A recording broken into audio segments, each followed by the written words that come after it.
you're not open to the fellowship, you're probably not ready to stop. Correct. You can't be forced to Correct. do something like that. And I must say, you know, I've been in and out of some of these fellowships for a few years, and I never went in there. I never went in there saying that I was going to stop drinking or using. I went in there saying, you know what, I'm going to do the steps, and I'm going to change my thinking, and I'm going to control my drinking. And I tried that, and it didn't work. And just as you said, progressively worse every single time in the blackouts, and it just gets worse. And if you're not ready, you're not going to stay clean. You're not going to stay sober. You need to have reached a point of no return. Correct. And the reason for that is because your thinking is the problem.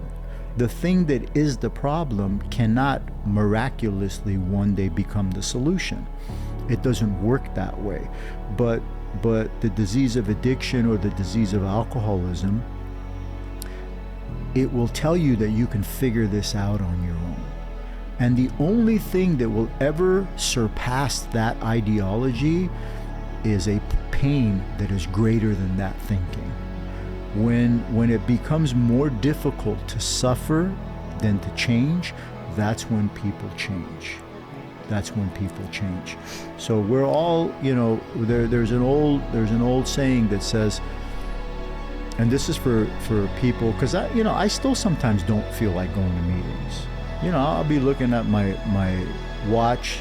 I say, I got to get up in 45 minutes. You know, I got to get going for this meeting, and I'll be in bed.